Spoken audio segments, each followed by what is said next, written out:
Urban infrastructure development fund కింద 200 కోట్ల రూపాయలు అంటే 180 కోట్ల రూపాయలు జీవో నంబర్ 745 ప్రకారం శాంక్షన్ చేయడం జరిగింది. ప్రధానంగా దీంట్లో ఏంటంటే అండర్ గ్రౌండ్ డ్రైనేజీల కోసమే ఈ దాదాపు 200 కోట్ల రూపాయలు శాంక్షన్ చేయడం జరిగింది మొదటి విడతగా. ముఖ్యంగా స్మార్ట్ సిటీ నిర్మాణం, స్మార్ట్ సిటీ పనులు జరిగేటప్పుడు స్మార్ట్ సిటీ రావడానికి ప్రధాన కారణం ఏంటంటే under ground drainage. Smart city రావడానికి ఏకైక ప్రధాన కారణంలో దాంట్లో 12 మార్కులు 10 మార్కులు ఉంటాయి. ఆ 10 మార్కులు అండర్ గ్రౌండ్ మనం స్టార్ట్ చేసినందుకు, ఎస్టీపీ నిర్మాణం చేసినందుకు కరీంనగర్, దాని ద్వారా మనకు స్మార్ట్ సిటీ రావడం జరిగింది. దాంట్లో భాగంగా స్మార్ట్ సిటీ వర్కులు స్టార్ట్ చేసేటప్పుడు ప్రతి ఒక్క దాంట్లో తప్పనిసరిగా డ్రైనేజ్ నిర్మాణం చేయాలన్నా, సీసీ రోడ్ నిర్మాణం చేయాలన్నా తప్పనిసరిగా అండర్ గ్రౌండ్ డ్రైనేజ్కు 2 లింక్ కలపాలి అని. అలాగనే ఇన్స్పెక్షన్ ఛాంబర్స్ కూడా నిర్మాణం చేయాలి. దాని ద్వారా ప్రజలకు సౌకర్యంగా ఉంటుంది, వాటికి అన్నిటికీ నంబర్లు వేయాలి అనే ఆలోచనతోటి అండర్ గ్రౌండ్ డ్రైనేజ్ కనెక్షన్ చేయాలన్నారు. కానీ స్మార్ట్ సిటీ వాళ్ళు ఎక్కడ కూడా ఒక్కటి కూడా ఇన్స్పెక్షన్ ఛాంబర్ కట్టలేదు, సింగల్. అలాగనే ప్రధాన అండర్ గ్రౌండ్ డ్రైనేజ్ అయితే ఉందో దానికి ఎక్కడ కూడా కనెక్షన్ ఇవ్వలేదు. యుద్ధ ప్రాతిపాదికమైన ఎవరు చూడకుండా,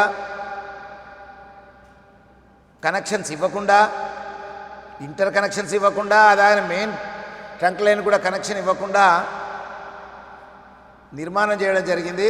అది ఎస్ఆర్ఆర్ వాళ్ళు, ఎస్ఆర్ఆర్ కన్స్ట్రక్షన్. సో ఈరోజు కూడా ఈ అండర్ గ్రౌండ్ డ్రైనేజ్కు సేమ్ కాంట్రాక్టర్ 180 కోట్ల ఎప్పుడైతే స్మార్ట్ సిటీ కాంట్రాక్టర్ చేసిండో అదే కాంట్రాక్టర్ ఈరోజు ఎస్ఆర్ఆర్ ప్లస్ అయ్యప్ప జేవి అంటే జాయింట్ వెంచర్ ఇద్దరు కలిసి దీన్ని చేస్తున్నారు. దీంట్లో పాల్గొన్నది కేవలం 2 కంపెనీలే. ఒకటేమో కృషి ఇన్ఫ్రాస్ట్రక్చర్, ఇంకొకటి సర్వనాశం చేసిన స్మార్ట్ సిటీ కాంట్రాక్టర్. ఈ ఇద్దరు పాల్గొన్న దాంట్లో కూడా ముఖ్యంగా మీ ద్వారా ప్రజలకు తెలియపరుస్తున్నది ఏంటంటే, ప్రభుత్వానికి కూడా తెలియపరుస్తున్నది ఏంటంటే, మొదటి టెండర్ కాల్ ఒకటే ఒక టెండర్ను కాల్ఫర్ చేసిండ్రు. ఆ టెండర్ ఎక్సెస్ అంటే 5% ఎక్సెస్లో ఇవ్వడం జరిగింది. 10 కోట్లు దాటితే టెండర్ సిఓటీకి పంపాలంటే కమిషనర్ ఆఫ్ టెండర్స్కు పంపాలి. వీళ్ళు అక్కడికి పంపి అక్కడి నుండి శాంక్షన్ తీసుకొని, అంటే 5% ఎక్సెస్ అంటే 10 కోట్ల రూపాయలు, 10 కోట్ల రూపాయలు అదనంగా. ఈ 10 కోట్ల రూపాయలతో పాటు ఇదే ఎస్ఆర్ఆర్ మీద, ఇదే స్మార్ట్ సిటీ మీద బండి సంజయ్ గారు స్వయంగా కంప్లైంట్ ఇవ్వడం జరిగింది. స్మార్ట్ సిటీలో నాణ్యత లేదు, స్మార్ట్ సిటీలో నాణ్యత పాటించండి, కాంట్రాక్టర్లపై యాక్షన్ తీసుకోరని స్వయంగా మెంబర్ ఆఫ్ పార్లమెంట్ ఉన్నప్పుడు ఆయన దరఖాస్తు ఇవ్వడం జరిగింది. మరి అదే బండి సంజయ్ ఈరోజు ఈ టెండర్లను ఎట్లా యాక్సెప్ట్ చేస్తారు? సిఓటి కనీసం లెటర్ని పెడుతుండ్రా? ఎక్సెస్లో మొదటి టెండర్ రావడానికి గల కారణం అంటే దాదాపు కాంగ్రెస్ పార్టీ ఏమో అక్కడ, రేవంత్ రెడ్డి మున్సిపల్ మినిస్టర్, ఇక్కడనేమో బండి సంజయ్, ఈ ఇద్దరు కలిసి దాదాపు 30 నుంచి 40 కోట్ల రూపాయలు చేతులు మారినాయని మాకు అనుమానం వస్తుంది. ఎందుకంటే మొదటి టెండరే కదా ఇది. శాంక్షన్ అనేవి దీంట్లో 20,000 ఇన్స్పెక్షన్ ఛాంబర్స్, 20,000 కట్టాలి అంటే ధ్వంసం అయిపోతుంది కరీంనగర్. ఓకే కానివ్వండి, మళ్ళీ దానికోసం డబ్బులు వస్తాయి అనుకుందాను, అది కూడా లేదు. రెండవది 4 ఎస్టీపీలు, ఒక్కొక్క ఎస్టీపీ సీతారాంపూర్లో 5 MLD, కిసాన్ నగర్లో 6 MLD, అలుగునూరు 2.5 MLD, కానీ అలుగునూరుకు ప్లేస్ లేదు, ఇంకా ప్లేస్ సెలెక్షన్ కాలే. సదాశివపల్లె అసలు అక్కడ లెవెల్సే లేవు. వీటన్నిటిని చూడకుండా అంటే 180 కోట్ల రూపాయలు ఏం చేయాలనుకున్నారు వీళ్ళు? మరి స్మార్ట్ సిటీలో కట్టిన ఇన్స్పెక్షన్ ఛాంబర్స్ ఎటువా, ఆ డబ్బులు ఎక్కడ పోయినాయి? అంటే నిజంగా కూడా ఈ స్మార్ట్ సిటీ కాంట్రాక్టర్, ఇప్పుడున్న కాంట్రాక్టర్ ఒకటే కంపెనీ. సో నేను ఈరోజు ఆరోపిస్తున్నా, అక్కడ మున్సిపల్ మంత్రి, ఇక్కడ బండి సంజయ్ తెలియంది మాత్రం కాదు. నిజంగా మీకు ఇంట్లో ఇన్వాల్వ్మెంట్ లేదనుకోండి, మీకు సంబంధమే లేదనుకోండి, వెంటనే ఈ టెండర్లను మళ్ళీ పిలవాలి. మొదటి టెండర్ ఎట్లా ఎక్సెస్ ఇస్తారు?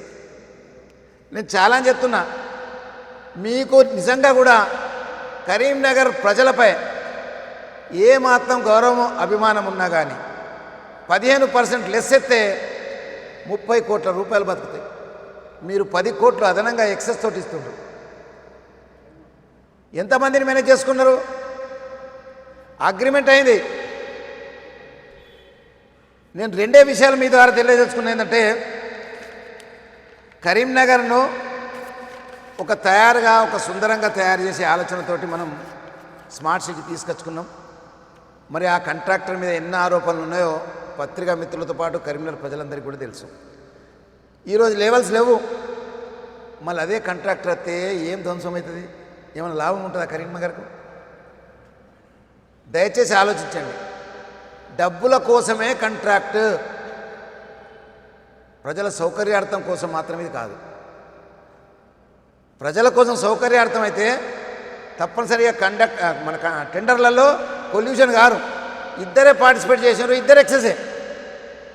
ఒకలేమో 4.99, ఒకలేమో 4.87. మీ ఇద్దరు ఎవరు కరెక్ట్ తక్కువ ఉంది? 4.87 కాబట్టి ఇచ్చేస్తున్నాం. సో ఇది కొల్యూషన్ అయిన టెండర్, కాంప్రమైజ్ అయిన టెండర్, పగడీలు వంచుకున్న టెండర్, కమిషన్ల కోసం కకృతి పడ్డ టెండర్. ఇది ప్రజల కోసం కాదు. నేను మళ్ళొకసారి ఈరోజు ఛాలెంజ్ చెప్తున్నా, బండి సంజయ్ గారికి నిజంగా మీ పాత్ర మీకు తెలియనట్టయితే అయితే తప్పనిసరిగా మన ప్రజల యొక్క డబ్బు వృధా కాకుండా అయితే ఈ టెండర్ని క్యాన్సిల్ చేయాలి.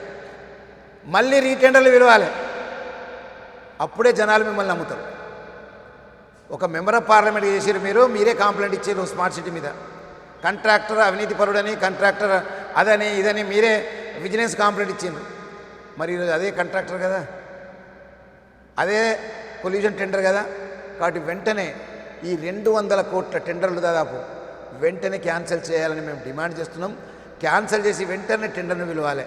లేని ఏడలు కూడా చెప్తాం, మాకు అనుమానం కాదు, ఇక రుజువు అయిపోతుంది.